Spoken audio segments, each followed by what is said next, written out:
Hello friends, ಬನ್ನಿ ಕ್ವಿಕ್ಕಾಗಿ ಮಾಡುವಂತಹ ಜೋಳದ ಪಡ್ಡು ಆರೋಗ್ಯಕ್ಕೂ ಒಳ್ಳೆಯದು. ಹೇಗೆ ಮಾಡೋದು ಅಂತ ನೋಡ್ಕೊಳ್ಳೋಣ. ಜೋಳದ ಹಿಟ್ಟು ಅದೇ ಅಳತೆಯಲ್ಲಿ ಅದಕ್ಕೆ 1 ಕಪ್ಪಷ್ಟು ಚಿರೋಟಿ ರವೆ ತಗೋಬೇಕು. ಚಿರೋಟಿ ರವೆ ಮತ್ತು ಜೋಳದ ಹಿಟ್ಟನ್ನು ಮಿಕ್ಸ್ ಮಾಡಿ, ಚಿರೋಟಿ ರವೆ ಅದಕ್ಕೆ ಸ್ವಲ್ಪ ಮೊಸರು, ರುಚಿಗೆ ತಕ್ಕಷ್ಟು ಉಪ್ಪು, ನೀರು ಹಾಕ್ಬಿಟ್ಟು ಚೆನ್ನಾಗಿ ಕಲಿಸ್ಕೋಬೇಕು. ನೋಡಿ, ಸ್ವಲ್ಪನೂ ಗಂಟುಗಳಿಲ್ದಂಗೆ ನೀಟಾಗಿ ಅದನ್ನು ಚೆನ್ನಾಗಿ ಮಿಕ್ಸ್ ಮಾಡಿ ಒಂದು 15 ನಿಮಿಷ ಇಟ್ಬಿಡಬೇಕು. ಬನ್ನಿ ಇದಕ್ಕೊಂದು ಒಗ್ಗರಣೆ ಹಾಕೊಳ್ಳೋಣ. ಕಡಲೆಬೇಳೆ ಮತ್ತು ಸಾಸಿವೆ, ಸ್ವಲ್ಪ ಜಾಸ್ತಿ ಕೊತ್ತಂಬರಿ ಹಾಕ್ಕೊಂಡು ನೋಡಿ, ಒಗ್ಗರಣೆ ಎಲ್ಲ ಹಿಂಗೆ ಹಾಕೊಂಡು ಮಿಕ್ಸ್ ಮಾಡ್ಕೊಂಡು ಇವಾಗ ಪಡ್ಡನ್ನು ಹಾಕೊಳ್ಳಿ. ಸ್ವಲ್ಪ ಎಣ್ಣೆ ಜಾಸ್ತಿ ಹಾಕಬೇಕಾಗತ್ತೆ ಇದಕ್ಕೆ.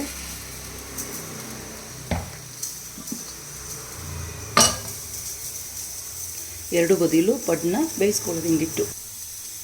ನೋಡಿ, ಒಂದು ಬದಿ ಚೆನ್ನಾಗಿ ಬೇಯ್ದಿದೆ. ಇವಾಗ ನೋಡಿ, ಪಡ್ಡು ರೆಡಿಯಾಗಿದೆ. ಇವಾಗ ತುಂಬ ಕ್ವಿಕ್ಕಾಗಿ ಜೋಳದ ಪಡ್ಡು ರೆಡಿಯಾಗಿದೆ.